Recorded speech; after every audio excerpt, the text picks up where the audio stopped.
And we are live and in living color as we hit the air this morning at 10:10. Well, 10:11, 1 minute late, but that's okay. We're usually a little late. He's Michael Knight. It's down in Pasadena. I'm New York Vinnie. I'm up here in Seattle. And that's King Krupa in the background on the drums. On the electric drills. Still renovating, huh? We're running new copper plumbing. We got to put the wall back. Got to put the cabinets back. Got to put the dishwasher back. There's work to be done. Well, you don't have to put those things back. I mean, I've experienced situations where those things haven't been put back for a long time. You'd be surprised how often you use the kitchen when you don't, or when you think about using the kitchen when you can't. Yeah, it seems to now that they give you, it seems to come up often in your day, doesn't it? Especially first thing when you got to go out and get coffee. I don't want to go out, and it was raining. In fact, here's the world we live in, Vinny. It's totally upside down. California is experiencing the coldest storm of the year with high surf and temperatures in near 49 degrees, 52 degrees for the high today. That's us. New York's having earthquakes. Yeah. Well, New York tries to have them every 25 years, whether they need it or not. I think they would have traded us. So we'll take the cold weather. You take the earthquake. Yeah. I hope that if we have some people that are actually listening from New York, and I know that we have several people that do listen from time to time from New York, that they email us or put in the comments that they're all right, that everything is all right. I've been checking the local New York news, and it's 4.8. what is it, 4.8, right? So, I mean, we don't even get out of bed for a 4.8 out here, but I can understand if you're in New York, then you've hardly ever seen anything like that. That it can shake you a little bit. Also, there's the ownership value. The fact is, the earthquake was the epicenter was in New Jersey, but New Jersey gets no credit for this. This is the New York quake. Philadelphia secondarily. Well, they felt it in Boston, but nobody cares. I mean, that's kind of been the way it's gone for New Jersey for many, many years. I mean, you have two NFL teams that play in New Jersey, but what do they call them? The New York Jets and the New York Giants. There you go. You have, I mean, I know that Jersey has time and time again tried to bring up their profile, and they certainly built a bit of a skyline across from Lower Manhattan, and Jersey City has some skyscrapers now. But there's still always going to be the stepchild of New York. It's just the way it is. But that was our earthquake. They're going to be the stepchild of Philadelphia. Yep. So say what you want about New Jersey. There's certainly very nice things to come from New Jersey. We just don't want to say the name. Whose earthquake was it? It was there. It was over there, but we're claiming it. Well, who are you? We're Philadelphia. Right. We're bigger than they are. And who are they? We're not going to say who they are. Yeah, they didn't send any television cameras to Camden or to, to any of the towns down there, or they're not looking for tsunami off of even when you talk about Newark Airport. Nobody says Newark, New Jersey Airport. Say Newark Airport. Nobody even calls it Liberty International, which is its proper name. And you put a camera in Fort Lee, but you pointed across the Hudson. You put a camera in Fort Lee, but you pointed at New York on the west side of Manhattan. Here's the shot we have this morning of West 70th Street. Well, yeah. Well, Fort Lee doesn't go to set. Fort Lee is more from 179 south to probably 165th or something like that. That's what it would point at. And you have those, that high Palisades that's there. But, yeah, I mean, It just doesn't get enough credit. New Jersey. It wasn't your So quake, it was our quake. unfortunately, that's It's what Chris you're. Christie calling in. Yeah, it's Chris. It's Chris Christie. I love the anchor at CNN told Chris Christie, "Well, if you run into Bruce Springsteen, would you have him call us?"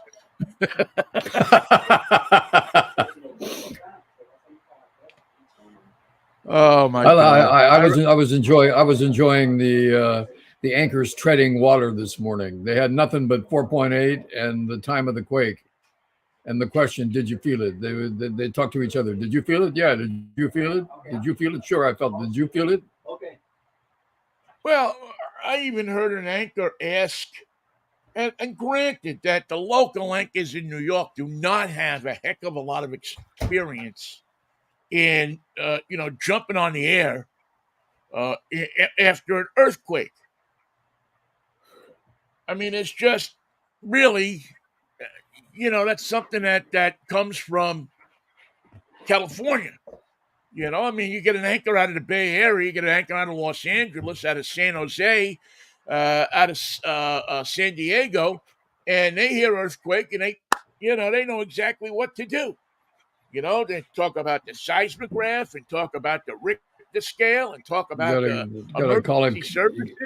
I You mean, gotta call but Caltech. we're in New York, and There's a gal at Caltech that everybody calls. yeah, and there's another guy up here at University of Washington that everybody calls. There's,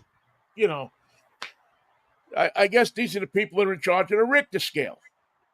Um, I heard the question asked this morning from I was watching CBS in New York, and one of the anchors asked one of their expert guests that they could find, and you're really scrambling if you're trying to find an expert guest on an earthquake in New York. How is it possible that there's an earthquake and one person feels it and the other person doesn't feel it?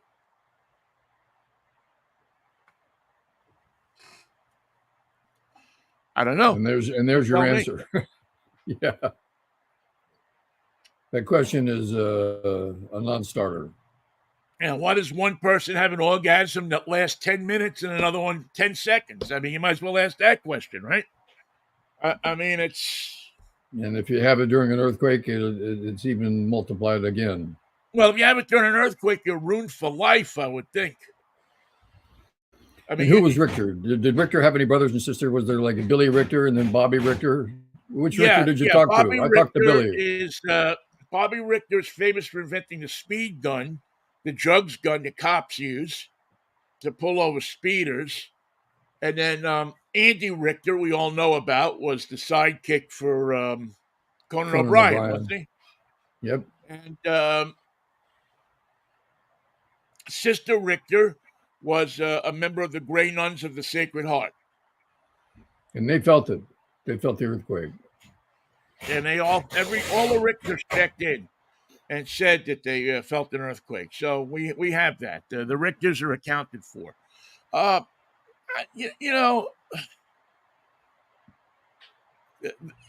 going to go over. The thing is, I guess in New York they have to figure out what to do.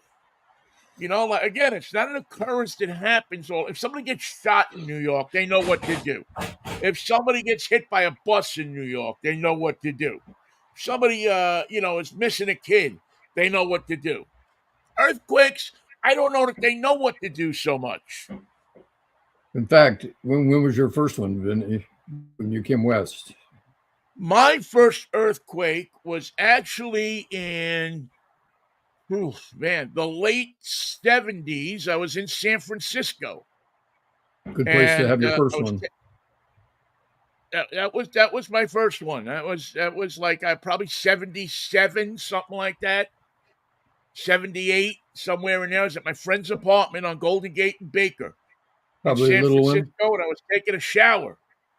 And everything started to move. And for a second, I was like, she had one of those old, the tubs with the claw feet on it. And I was in that thing. And Beats don't fail me now. yeah, the shower curtains that go, curtain that went around it had the piece, and then the shower coming up, and everything was shaking. And I was like screaming, "Soup! The hell is going on?" That was my first, and then I was at one. Actually, you know what? I take that back. My first one was in '76 at Lake Kachuma outside of Santa Barbara. That's where my first earthquake was. I didn't even think about this, but my brother and I were doing, you know, going across the country. And we was camped at Lake Kachuma, and I was sleeping in the car. That's right. And the thing started going up and down. It was an So, old Dodge station wagon that had bad shocks. worse by the minute. Yeah, well, yeah, because everything just started moving, and we couldn't get back on the highway from Lake Kachuma back to Santa Barbara. We had to go around this kind of twisty road that had, I mean, it was a drop off.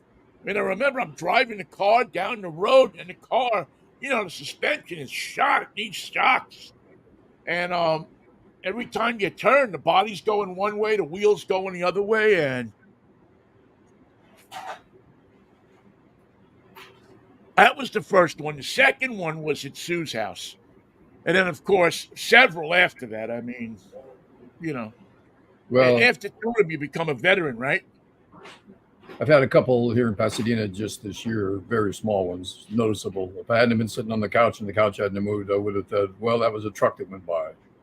But my most memorable, of course, was Loma Prieta, the World Yeah. Series quake, which I experienced at Candlestick Park. Yeah, didn't you get the last beer or something like that? I got the last two, and I was standing there waiting for the condo. The design of Candlestick Park was so awful. If you bought a hot dog, you had to get in line to buy the hot dog and the beer. Then you had to get into another line for the condiments, which were on the shelf behind you, a separate place. And I was waiting for the Harry M. Stevens mustard and ketchup when it hit. And I'm under an overhang of cement that was worth 20 tons. So if that had come down, I wouldn't be telling you the story. But I was in a position where I could look out through the door onto the field, and I saw the top of Candlestick Park doing the wave, and all the light standards, the huge light standards, were shaking like this. And I'm holding two beers, the last two beers at Candlestick Park. But the guy next to me, who had the mustard and ketchup thoroughly, he had a complete breakdown that I didn't utter a word. He really lost his composure. Then, of course, I take the beer back to the seats. We had seats on the rail on the first base side, thanks to Terry Forget. They were his season tickets. And that's when we saw somebody with a small television set that showed us the Bay Bridge, and we realized, wait a minute, the lights aren't on. So they couldn't, because the power was out, they couldn't even make announcements to the crowd. And the word had to get around through word of mouth that there was not going to be a game. We didn't know that the broadcast was off, that the radio was off, that the lights were off, that there was no power in Northern California. That took a while. And then within 30 minutes, the sun started going down. We were plunged into total darkness. And that changed the atmosphere entirely. Everybody left their home. The streets of San Francisco, where neighborhoods had been quiet before, everybody was on the street. Yeah. Everybody was outside. I was actually in the Haight. I was at the San Francisco Roommate Referral Service. I had tickets to the game, and it was I gave the tickets to my sister. Oh no, I don't remember. I think I gave the tickets to my sister. Anyway, I didn't go, figuring, well, I'll go tomorrow. The next game. That was game 3, right? Yeah. And I'm in the San Francisco Roommate Referral Service because I was looking for a roommate at the time. And I remember looking at the wall. The place started shaking, and I looked at the wall, and a crack started going up the wall. That'll get your attention. Yeah, that got my attention. I was sitting, I had these couches in there, taking a look at these books that had all the listings in them. I remember dropping the book and running outside, which is the exact wrong thing to do. Here come the So bricks. as I get outside, now shards of glass are coming down, Oh yeah. because it's in that building across from the old Vic on the corner. And I remember looking to my left, and there's a muni bus stopped on the street, and it looks like a lowrider. Yeah. It's going up and down and up and down. People are coming out of the, you bust out the bottom of the window Yeah. to get out, and people are climbing out the window, and I'm going, oh my God. I mean, this is like, the gravity of it then hit you. This wasn't like your regular old 2.3 or 4.1 or, 5.0 even. And I remember it was, it scared the crap out of me. I just didn't know when the ground was going to stop shaking. The hardest part was getting out of Candlestick because you had to get to your car, but there were no lights and no cops and no order. It was just chaos, but a quiet, slow chaos. And it took forever to get out of Hunter's Point. We went the back way out of Candlestick, then 3rd Avenue to the marina where Terry Forget had his office in the building next to the ferry building. And the oddest thing was the phones worked. There was no power, there was no police, there was no traffic lights, there was no electricity for the whole city, but the phone system worked. So I called home, said, I'm creeping home. Next stop's going to be try to get to the bridge. So from the Embarcadero, I crept along town, and I had to go through the Marina District, which was the hardest hit part of town, and was on fire. There were fires all over the Marina District, and that was the rude awakening that this place was really messed up. Now the next day, by the way, once you get to the Golden Gate Bridge, it was fine. Marin County had electricity, but the city did not. And the city didn't have power or any means to summon the police or fire department for 3 days. And that changed the way people in apartment buildings prepared themselves for the quakes. They realized when these buildings were damaged, they had no idea how many people were in the building, how many people were not out of the building. They had no way to track it. And so what they came up with was an idea of a building captain and a floor captain. So if your apartment building had 6 floors, there was a captain for each floor and a captain for the building.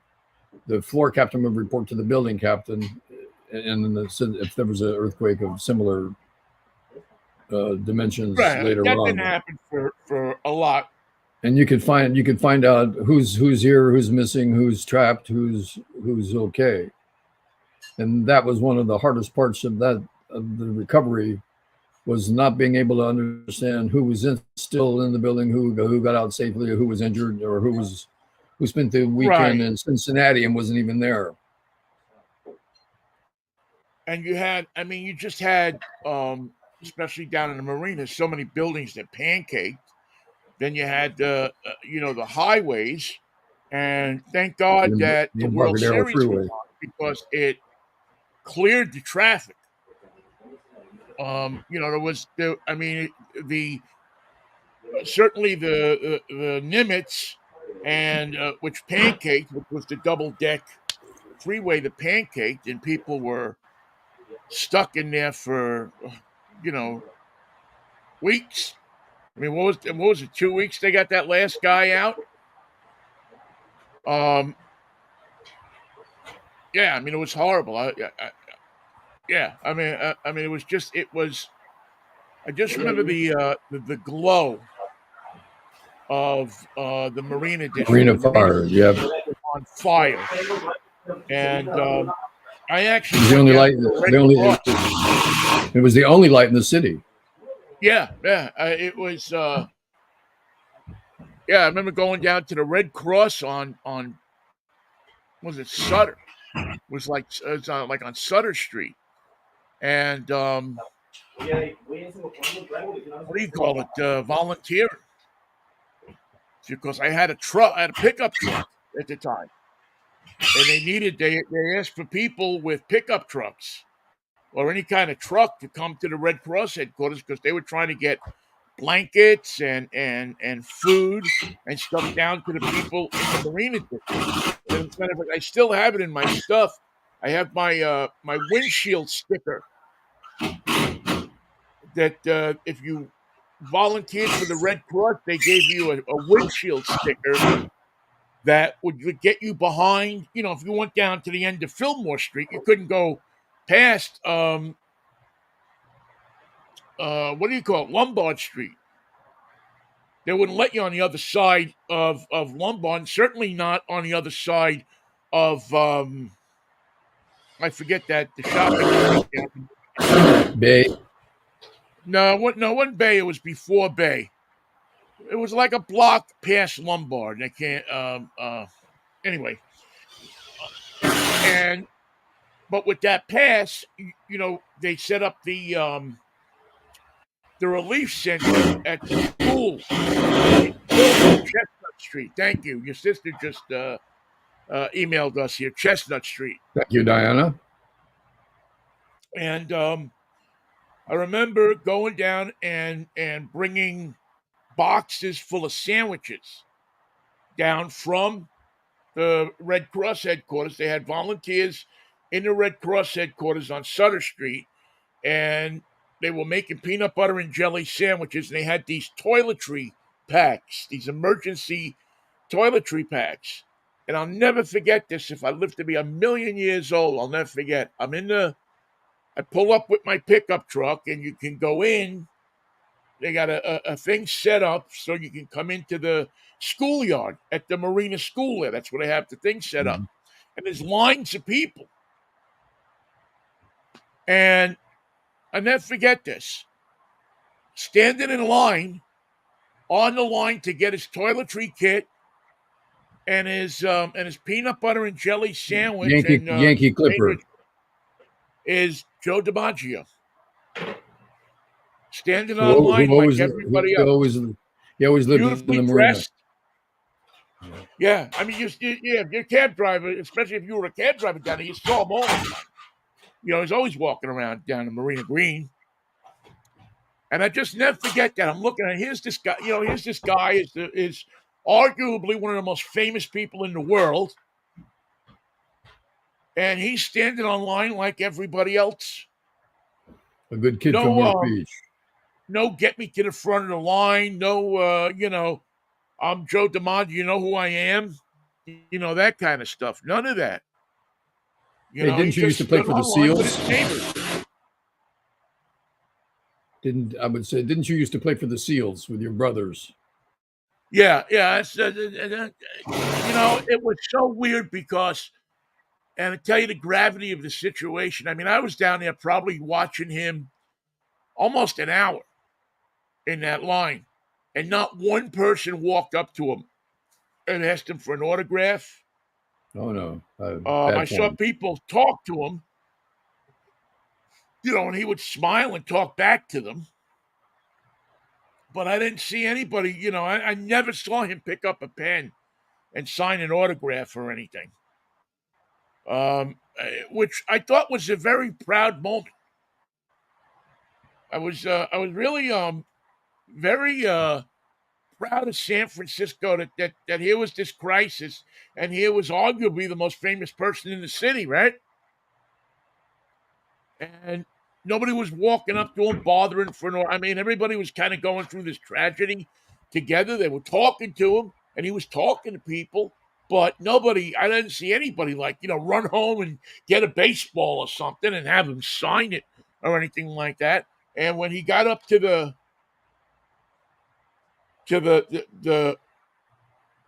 place, the table, front of the line, the front of the line, he took his sandwich and his whatever had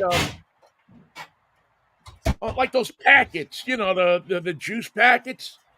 Oh yeah, juice box. They don't have to be refrigerated or anything. And a toiletry kit. And DiMaggio stood there got his sandwich, got his juice packet, and got his toiletry kit, sauntered off into the night. One of the most impressive things I've ever seen in my life, man. And I'll never forget that. That was, and I had met him before. I had seen him. Matter of fact, we had talked to him. My friend Keith and I talked to him extensively at the All-Star game in '84 when he was for a brief time. He was a coach for the now Sacramento A's. Well, they're not going to wear Sacramento on their uniforms. They're just going to be the A's. Can they be the TBAAs? I don't know. What a mess that's turning into. I mean, it's been a mess. They got no place to go. In fact, it's not even Sacramento. It's West Sacramento. And they have to share the facility with the AAA San Francisco team, the River Cats. And it only holds 13,000 people. So the Yankees are going to visit this Podunk Angels, all the other teams that come to town. We'll be going to Sacramento. They're going to, where the traveling secretary is going to say, is there a hotel nearby? Yeah, Tom Bodette will leave the light on for you. Yeah, well, now it's interesting because I remember when the ceiling tiles fell in the Kingdom back in, what was it, 94, 95, whatever that was. Remember they had to finish out the season in Tacoma? On the road. No, they were going to go to Tacoma, and the Red Sox wouldn't play in Tacoma. Ain't going to do it. Can't make me. They said we're not playing in a minor league facility, minor league ballpark. That could happen again, Ben. And well, that's what I'm saying. I wonder if any team's traveling secretary has already said, "Well, wait a second, we're not doing that. We're not playing a 13,000 seat stadium." And what's the rule on that? What's the rule on that? Is it a forfeit? I don't know what it is. No, they wound up playing. They wound up switching the games, and they played them in Boston. If you remember, I don't know if you remember that, but they wound up playing those games. They wound up playing the last games of the season all on the road. And that could happen again. That could happen. Well, it would be interesting because if one club does it, will all the clubs do it? Not just that, but the loss of revenue. I mean, you still get. I'm pretty sure that the revenue still works. That the visiting club gets X amount of dollars of the gate receipts. So the A's are going to be paying out of their pocket. Because I remember the traveling secretary of the ball club used to get the check from the home team. The front office, yeah. They would come down during the game and give him a check for whatever the attendance was and and whatever the share was. I forget what it was. Vinnie, it's madness. The A's are making this up as they go along. We're going to play in Sacramento 25 through 28, then we're moving to Las Vegas. Well, they don't have a deal in Las Vegas. There is no ballpark. The Tropicana is not completely clear. There's no place to put them. There's no deal in place. There's no money exchange. There's no design for the ballpark. There's nothing. They've got nothing. Right. It's ludicrous. They have nothing, and they're already now pissed off the Oakland Coliseum to the point where more people hang out in the parking lot outside of the ballpark than go into the ballpark. They're getting, I don't even know that they're getting 10,000 people a game. And if you're the idiot owner, what you've done is you've taken the total value out of the team. Who's going to buy a team now that has a name and uniforms and a team and a lineup and no place to play? Well, somebody will. If he wanted to sell it, somebody would buy it, and would buy it for a pretty penny. There's no shortage of people who will pay a phenomenal price for a Major League Baseball franchise. It's a franchise with no home field. It's still worth they're still one of only 30 clubs. And so somebody, if he wanted to sell, if John Fisher wanted to sell that team, they could sell the team. But that's the thing, is he doesn't want to sell the team. It's the same problem that the Pittsburgh Pirates have had for many, many, many years. As the owner of the team, I don't want to operate my team, but I don't want to sell my team. well, they treat it as a business. That maybe they don't have the same amount of money that some of the other owners have. Maybe they just see it as a entertainment business. The guy in Pittsburgh, he sees it. He owns entertainment businesses. He owns ski resorts. He owns a newspaper. He doesn't see it as a rich guy who pisses his money away signing people. He sees it as if we give people a good show, that we have to, the people will show up. And so we have to contain our costs. We have to make money. Well, he's got one thing the Oakland A's don't have. He's got a home field. He's got a home field, and very nice one, too. A lot of people say it's the best ballpark in the major leagues. I would tend to agree with them. It's a hell of a ballpark. They have a great team this year. They are the winning Pittsburgh Pirates. Like I said, keep an eye on the Pirates. They may have something. Let's see what. I mean, we're early on into the season here. Let's not quite start jumping up and down over each other yet, but it's certainly entertaining for the people who follow the Pirates. Although many of the people I know that follow the Pirates are in a state of disbelief and say, "Well, we started out 20-5 last year or something, and look what happened. We hit the skids, a month into the season." Maybe Russell Wilson can throw out the first ball. Excuse me? Russell Wilson should throw out the first ball sometime soon. Or maybe he could sure throw it to his wife. She could go back. I'm sure they have. I'm sure they have a long line of people ready to throw out the first ball for the Pirates. It's an interesting. It's an interesting franchise. Again, it's you have an owner who says, my job here is to make money. This is a business. This is not a, I'm not so rich like the Cohens in New York or, the Steinbrenners or the Philly people. Now, he doesn't mention how much money he gets, as an equal part of merchandising, as an equal part of all of the things that an owner of a Major League Baseball club gets, revenue streams. I want to know how this deal got made in Sacramento. The Giants prevented the A's from going to San Jose because they have a franchise in single A. The San Jose Giants play there. But they can't prevent the A's from going to Sacramento and playing on their own home field with the River Cats? Probably not, because I believe that the A's own the rights to, which is always kind of scorched me a little bit. Because if the A's were willing to let the Giants play in Sacramento, their AAA farm club there, the Giants never seem to be willing to reciprocate anything with the A's playing in San Jose, which still to me remains the best solution of all, but it's not going to happen. It's a solution, solution. That makes sense for the market, but there's no place to play right now, so that would be another stadium construction.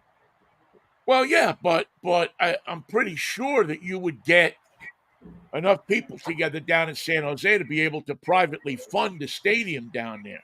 The city may have to give them the land, but there certainly would be. I think enough people that would look at that and say that's a golden opportunity. I think it makes sense. It makes so much sense that it won't happen, because you would then really have a rivalry between two cities that really don't like each other all that much.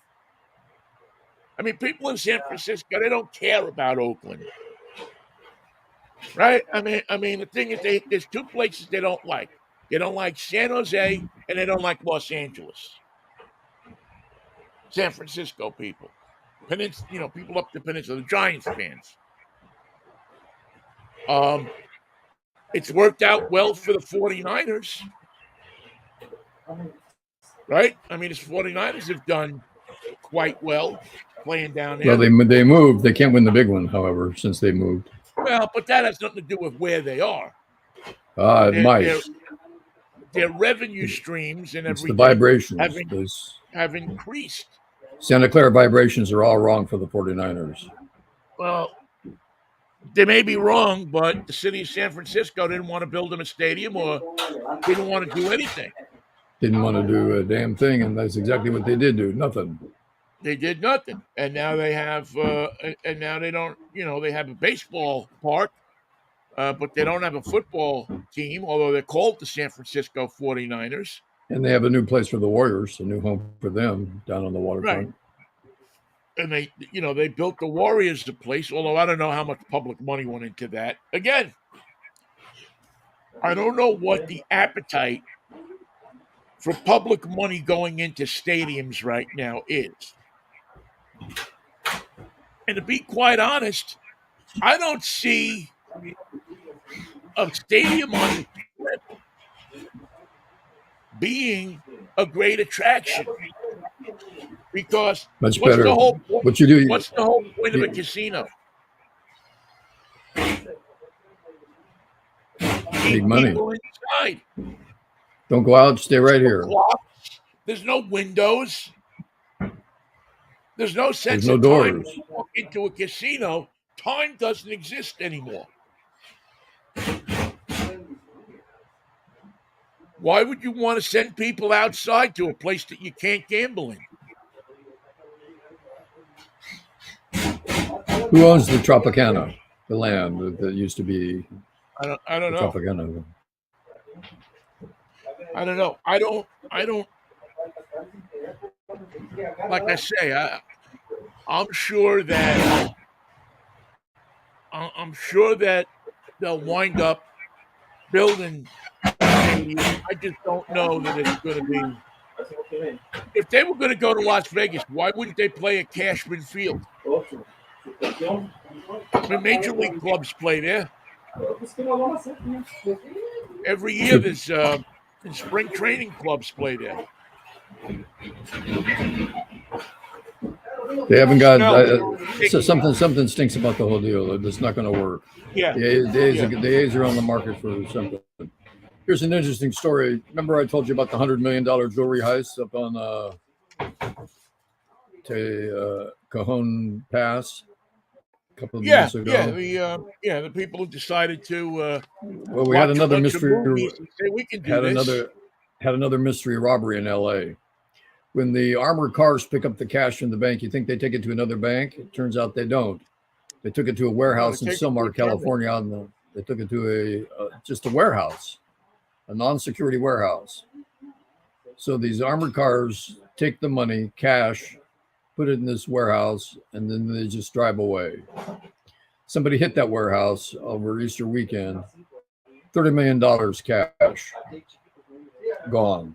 They have no idea who did it. They have no leads on where the money went. They have no way to trace that money because it's all just cash from various pickups. And the guys who did it have been linked to the $100 million jewelry heist up on the Cajon Pass. There was no security. There was no guard. All they had to do was break into the place, pick all the money, and no one knew it was gone until Monday morning. They did it Easter Saturday. Extraordinary inside job, and the money's gone and it can't be traced, and no leads whatsoever. $30 million in walk-away cash. Well, that's it. That's a robbery for you. Yeah, all they had to do was break into a warehouse. Something's going to screw up there. No video. No security. No guard. No alarm. It doesn't figure, Michael. How would you have a cash storage facility like that and not have video or guards? I mean, it doesn't make sense that you would have a building that you would back armored trucks up to, empty them out, and have no security. It And doesn't make sense. who thought it was a great idea to have $30 million in one place? Well, I mean, yeah, I mean that's the number one thing is why would you be keeping $30 million in one place? But even if you are, that would have to be, I would think, the most heavily guarded facility. In the I mean, valley. and yeah, and on the West Coast, if you're putting that much cash in there, I remember 10 years or so ago there was a robbery in Pittsburgh. Something similar. The armored car company, Garda is the name. That's right. Same company Had here. a an incident where they have a facility like that from Pittsburgh. Everybody goes and they put the money. Any armored trucks come in, they take the cash, they put it in there, they store it there, they count it, they do whatever they do with it, deposit, whatever they do with it. And it turned out that it was a guy, an inside job, a guy who had worked there, knew Always. the schematic and knew the whole thing. Somebody wound up killing somebody in the whole deal. One of the guards got shot in the thing and got killed, and they eventually caught the guy. I don't know if it was through cell phones or this or that or whatever, but they did wind up catching the guy. Right now, LAPD. The LA police there ought to call the Pittsburgh police and ask them, how'd you catch this guy? They may be able to offer him some tips. Maybe Garda can fix their security across the country, where the idea of just putting it into a warehouse is not the best one they ever had. Well, yeah. Well, that's what doesn't figure, Michael. It's like Scrooge. It's like Scrooge McDuck has got all his money in one room, just sitting around in stacks. Yeah, but it doesn't make sense that they. I mean, I would imagine, and again, from what little I know about this kind of stuff, I would imagine that the insurance company that insures Garda would have gone to this facility and said, well, if it doesn't have cameras, you need to put cameras. If it doesn't have this, you need to put this. If it doesn't have that, you need to, insurance companies employ people to go out and look at these facilities and say, either you put this kind of security in, or we don't insure you. Can you imagine locking the front door with $30 million inside, and there's not even a night watchman to look at the place over the Easter weekend? Yeah, see that just something stinks. Something's not right. It's just hard for me to believe that they wouldn't have some kind of crew, some kind of security.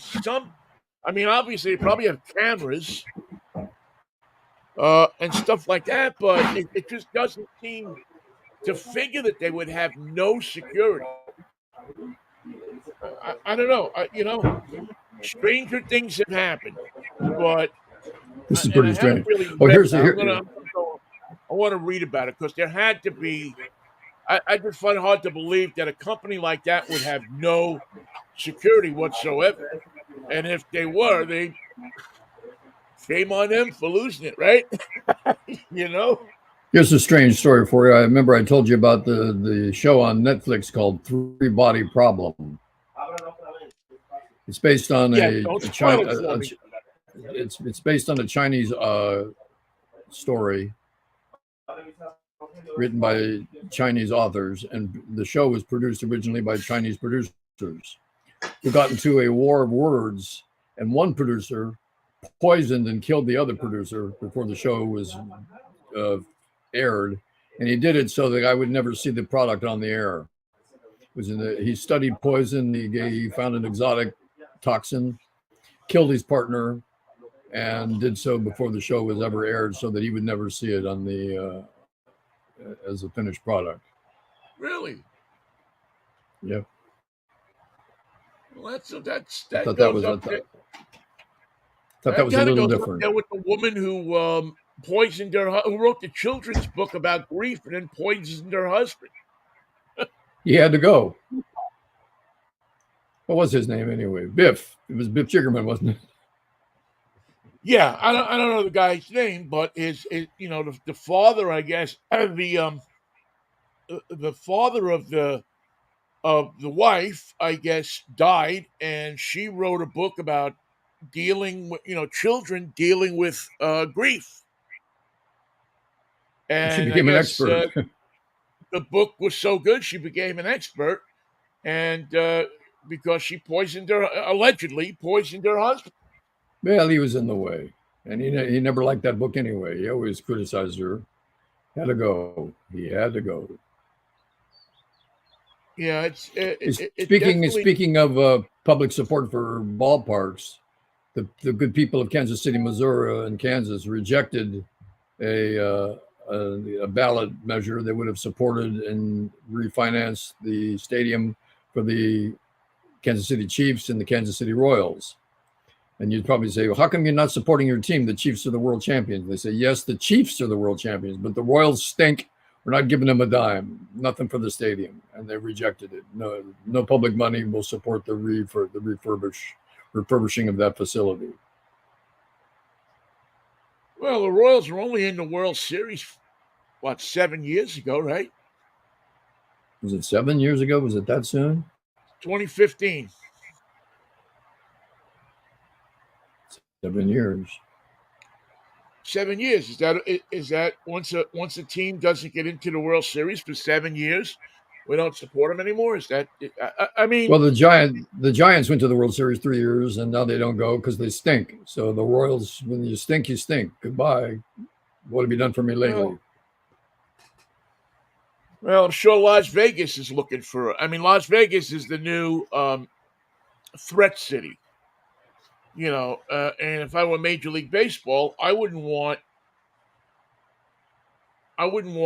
the A's to announce that they were moving there either, because that's a threat city. Now they can use Las Vegas as a threat to hold over the heads of people who don't want to finance a ballpark, which is, the same MO they had here and in other places where they, Chicago and other places. I mean, they're getting ready to build a new ballpark in Chicago For who? For the White Sox, for the White obviously. Sox. Isn't it fun if you're the Cubs and the Boston Red Sox? You don't have to worry about a new stadium. You're never going to have a new stadium. Well, yeah, but you spent how much money to renovate? I mean, they spent $200 million to renovate Wrigley Field, or 300. I forget what it was. It was a phenomenal amount of money, and the city is on the hook for it because the city owns Wrigley Field. Um, And they sell out same even though thing. they don't win. It's one of those Same ballparks thing that with the sells Red out. Sox. Yep. The Red Sox, although I think the Yankees own, or that the Red Sox own the land that Fenway Park is built on. I don't know. I still think that it's.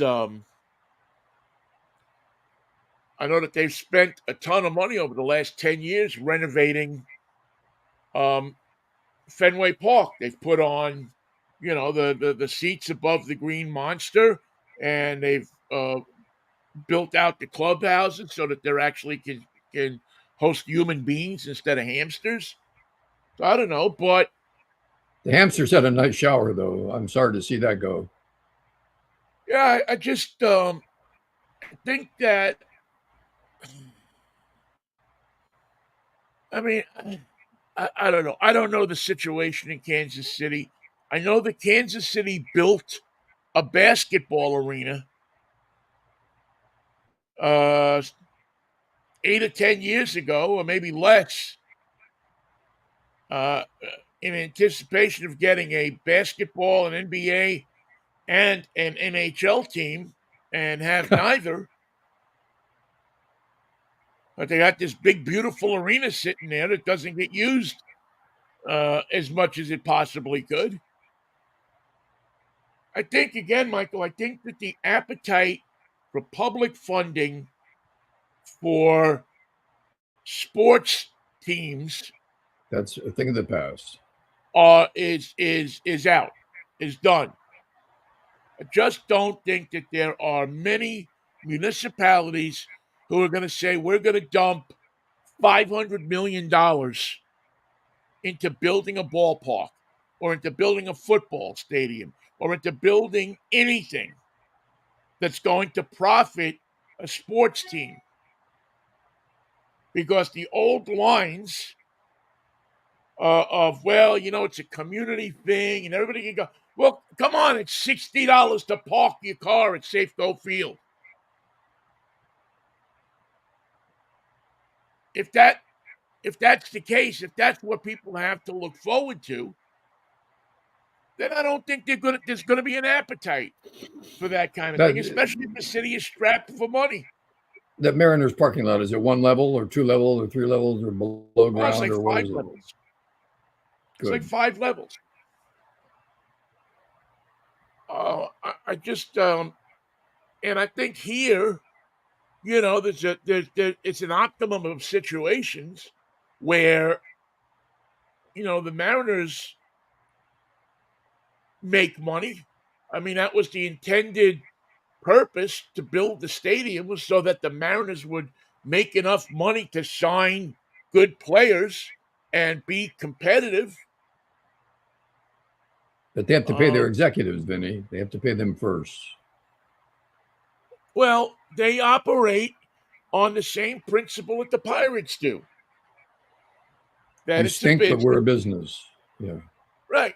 That we're a business, and that we have to. We don't have somebody like a Paul Allen behind us, or or a Bill Gates or somebody like that, who is just going to dip into his personal fortune to sign, Otani. I mean, the people that thought that Otani was coming up here were nuts. Otani was never coming up here. They weren't going Did to he even loosen the visit? purse strings that much to bring him up. And to be honest with you, if you look at my theory that people leave here and do better or do worse when they come here, it seems to be holding true. Jared Kelenic, the guy that I've been on for the last couple of years, thinking that he's going to have a breakthrough season, is having his breakthrough season. Where is he now? Atlanta. There you He's hit go. like 720 or something. All he needed was a breath of fresh air. Um, Same thing with a couple other plays that they got rid of. There's something about Seattle. I don't know what it is, but there's something about Seattle that certain players get here and they fold. And the Giants got Richie Ray, and he's feeling better already. Robbie Ray, but yes. Robbie Ray. Yeah. And Change his name to Richie Ray. yeah, Richie Ray, Robbie Ray, what's the difference really? So I don't know. I mean, I've always been a proponent of the theory that there's something that happens to players when they get here.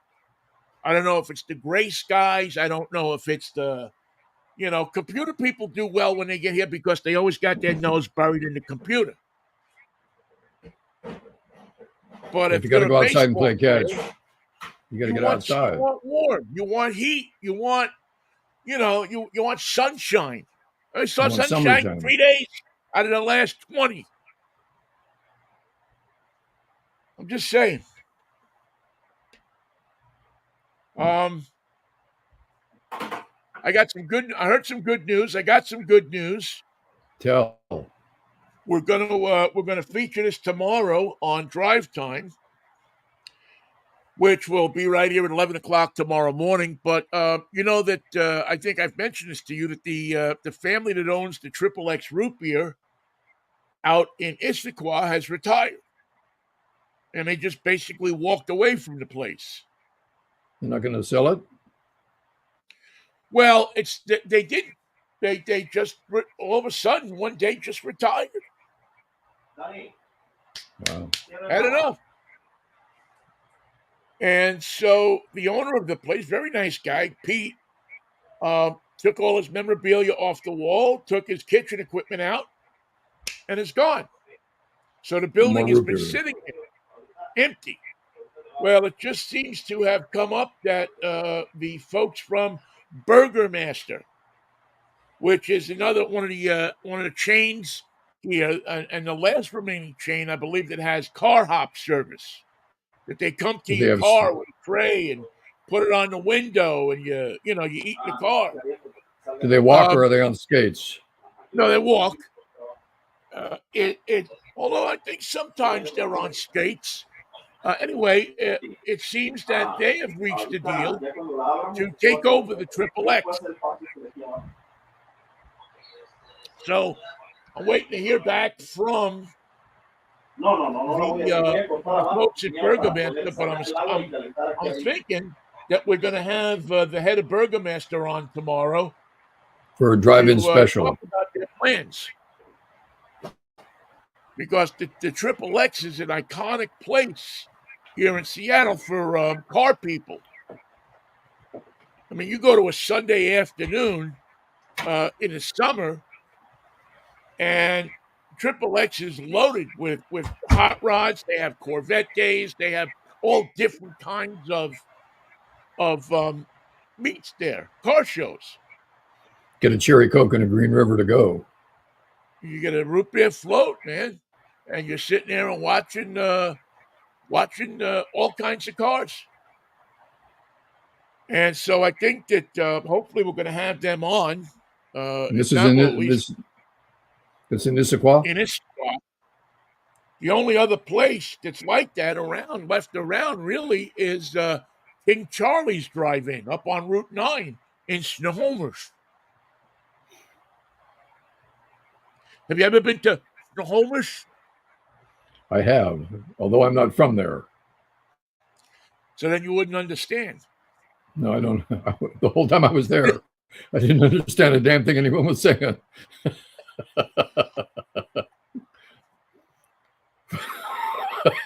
A similar thing, a similar problem is happening near Fresno in the bustling community of Lemoore, where the Foster Freeze is shutting down rather than pay their employees a new minimum wage in California of $20 an hour.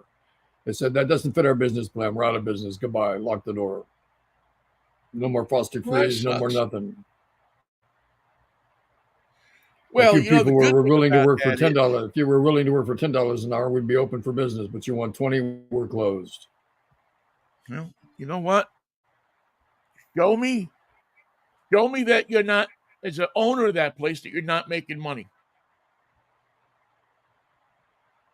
Show me that if you pay your staff $20 an hour, that you won't be making money. If you can do that, I'll support you. I'll tip. I'll pay $1 extra for my hamburger. The fast food restaurants all over LA are raising their prices because of that. Yeah, it's happened up here already. I mean, there's no more. You go to McDonald's, man. You're spending $15 no matter what. You go You to might as well Burger go to In and Master. Out. You go to Dick's. I mean, Dick's is still reasonably priced. You can get out of Dick's with the deluxe fries and a Coke for probably $10. But there's not a lot of, especially the smaller, McDonald's. You can buy, have the dollar value menu and Burger King and stuff like that. But if you go to these smaller, um, I don't want to call them mom and pop chains, but these smaller places, you're paying. You're not getting that Chick-fil-A. I mean, the other day I went to Chick-fil-A. I got a sandwich, a salad, and a large diet lemonade, and it was $21. There was some sandwich. That's the thing. It wasn't some sandwich. It was a piece of chicken breast on a wheat bun that, quite frankly, was kind of gamey and would break up easy. Unimpressive. Yeah, it wasn't. I mean, I wouldn't go I wouldn't go drive 5 blocks out of my way to get that burger, that chicken sandwich. It was no better than the chicken sandwich that I would get if I went around the corner here what do you call it, the Patty's Egg Nest. I like that. Patty's Egg Nest. Patty's Egg Nest. Not nothing better than you would get there, and it would be about the same price. And I'd rather go to Patty's Egg Nest and get a chicken sandwich because the money is staying local. It's a bunch of people own a restaurant, and it's a small business. Chick-fil-A is a mega corporate. It's a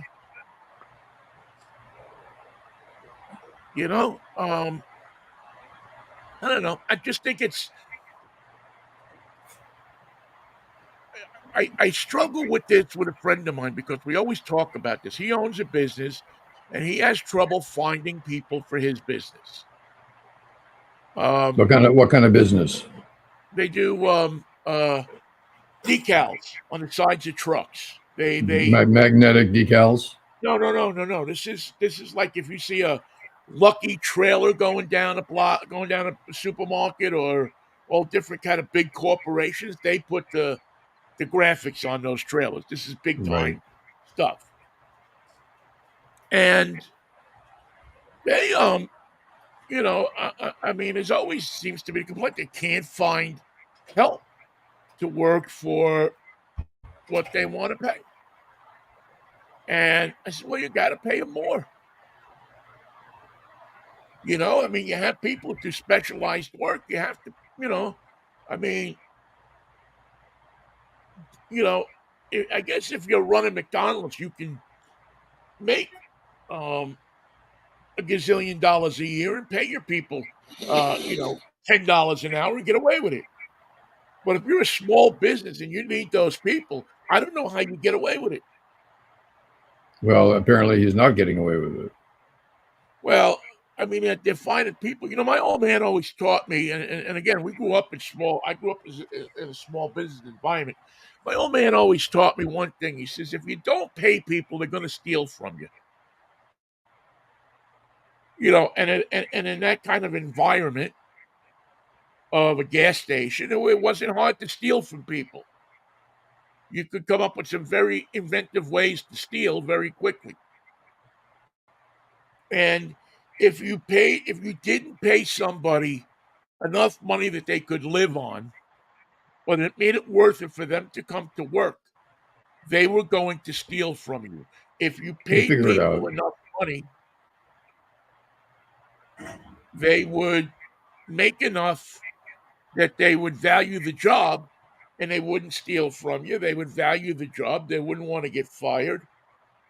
They would want to feel like they were a part of the place as opposed to just checking in, working 4 hours and checking out. And it was about 50-50 with it. There was some people that were just going to, they were just looking at it as a part-time job that they were doing after work for 4 hours or 5 hours.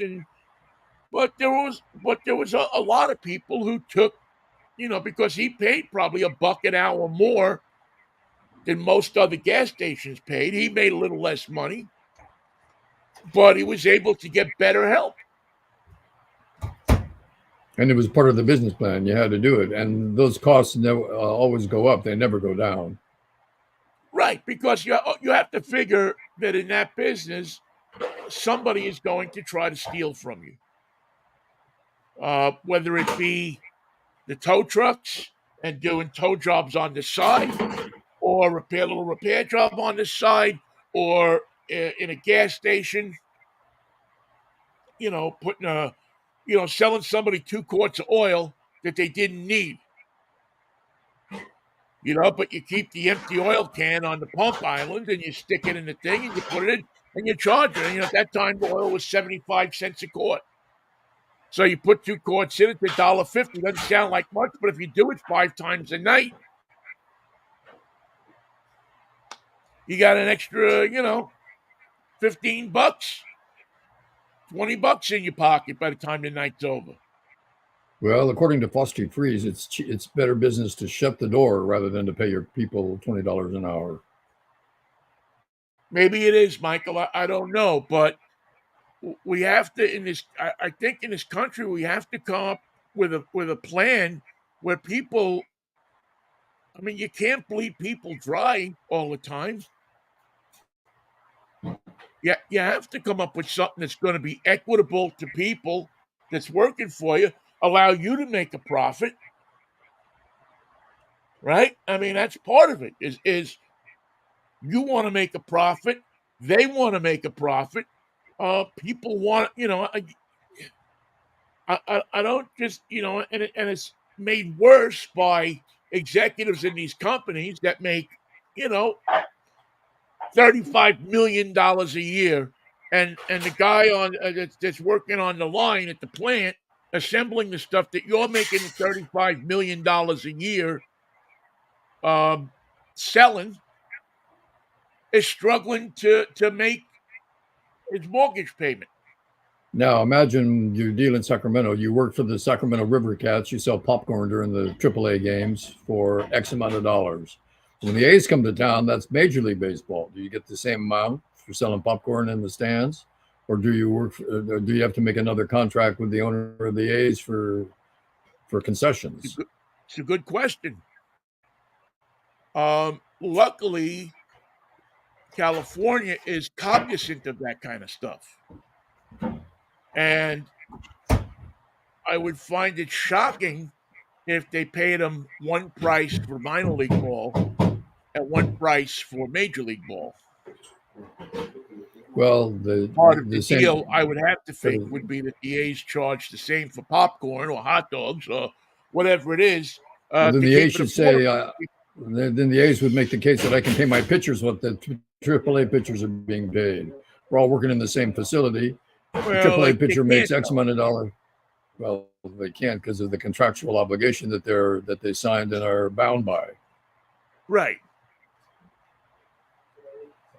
Yeah, no, it's interesting to. I mean, it's going to present the book of problems and adjustments that are going to have to be made, and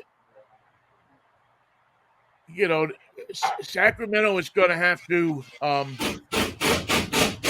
make some pretty nasty adjustments to things to accommodate these clowns for 2 years or 3 years, whatever it winds up being. Or forever, or for never. They can make another announcement today. We're going to Salt Lake City. See you. Well, that's a possibility too. Although they just, matter of fact, they just built a new stadium for the Salt Lake City Bees. So I don't know if that's an expandable ballpark where you could, put more stands on there and make it a major league facility. I don't know that Salt Lake City would support Major League Baseball. I think the places that are in the running right now are Portland. It's a short list. Yeah, Portland, Charlotte, San Antonio.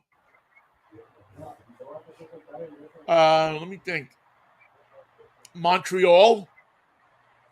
Ooh, I thought of that. Is on that list, and there's some talk, and this is something that's been said a long time about a third team in New York.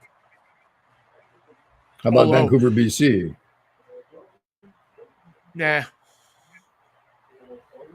The Mariners own the rights to Vancouver, and I don't see them allowing a team in Vancouver. I think that they'd probably much more allow a team in Portland.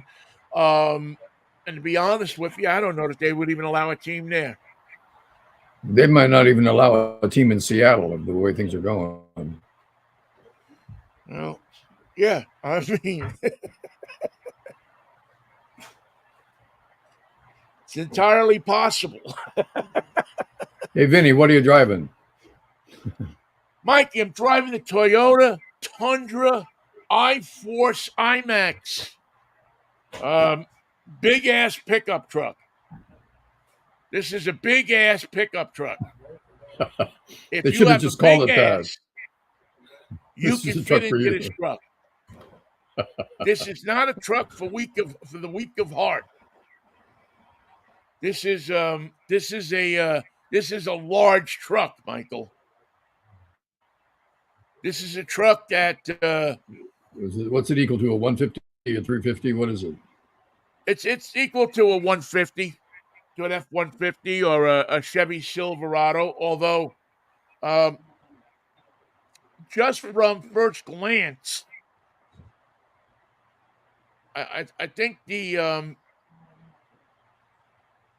I don't know. I don't know that it comes quite up to the level of the Chevy Silverado or the Ford F-150. But again, I'm looking at it first glance. Um, I know it does have the largest screen I've ever seen in a vehicle. It's got 56 inches. a 14-inch diagonal screen slapped up there in the middle of the dashboard. And I'm just thinking to myself when I get into this thing, boy, I just I can't imagine how cool it must be to go flying down the street in one of these things and just looking at the screen and playing with that while somebody's walking in front of you with a baby carriage that you can't even see because the truck sits up so high. Home entertainment center. I'm just saying that this is something. I mean, my original Emerson television set that I remember from when I was a little kid, the screen wasn't half the size that's in the center of this truck. But it does seem to have some power. It does seem to be well built. And I am going to take it one day this weekend. I don't know which day, but one of these days this weekend. I think I'm going to take it up to the off-roading area The Joe and Riccici testing area. the Joe Riccici testing area and see if we can run it through its paces a little bit. We're supposed to have snow this weekend. We're going to have snow Up in the in the mountains mountains. down here. Yeah, We are snow up in the too. mountains up here as well. So I don't know. It depends on what we'll be able to do with it. At the very least, we'll go up to the snow. If not, we'll head to the beach and play with it out at ocean shores, I guess. Careful out there too. We're having high surf here. It could be the highest surf of this season. Yeah, that's. I've almost had the experience of. I was down there a couple of years ago and fell asleep in the car, and I parked right next to the ocean because I wanted to hear the waves. And all Did of you a get sudden, I washed started away? feeling something wet. Coming up through the floorboards.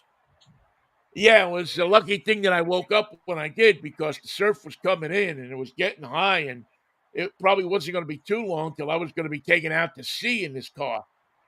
So, In luckily, it Washington, they started call and that back being washed. They call that being washed away. being washed in Washington. Not a good thing. Not the best. What are you doing Well, this weekend? I don't know. I don't know about that. Maybe we'll get the kinship back. That's something we're going to do. Well, you got drilling going on, so one thing you won't be doing this weekend is sleeping. That's for damn sure. All right, Mikey. Well, listen, tomorrow morning drive time at 11 o'clock, 11 o'clock. right here on these very same outlets. And we will be, as I said, telling you what I'm driving this week, tell you what I drove last week, and tell you how I liked it. And we'll also have some other good, neat stuff for you. Hopefully, we'll have the future plans for the Triple X Drive-In out in Issaquah as well. Ask the new owner of Triple X, where he gets the trays that fasten onto the side of the car when one breaks. Where the hell do you go to get another one? You mean like these? Yes. Just happen to have one there. Just happen to have one here in my office. It's a shame that San Francisco doesn't have aughts drive-ins anymore. Yeah, what was the yeah, they've really stripped San Francisco of its great hamburger joints. I mean, Doggy Diner. There's no more Doggy Diner. No More Doggy Diner. What was the other place that was out on Mission? Oh, Joe's Cable Car. Joe grounds his own Chuck Daly, Blowing it out which to always the got bare Chuck walls. Daly pissed off. But yeah, those places are gone, man. No more. I think there was another driving out on the Mission too that was there for a long time. But they do have In-N-Out Burger, so Is TikTok got still some. there on third and Nah. TikTok TikTok's gone. was knocked down when they put the new ballpark up. Yeah, right past the Lefty O'Doul Bridge. That was a great place. Yep. TikTok TikTok. driving, man. That was an awesome place. I remember there was that, and then was there another one further out third? Probably. I thought there was another one further out by not probably near Army Street, which is now Cesar Chavez Street. So anyway, all right, Mikey, I will catch up with you on Monday morning if the Lord's will and the creek don't rise. Until then, See you for a melodious Monday. a melodious Monday. Peace, love, and Manischewitz, baby. What a wine. See you, Have Ben. fun, pal. Have a good show Thank you tomorrow. all for listening too. We always, Mikey and I always appreciate you listening to the show. See you Monday.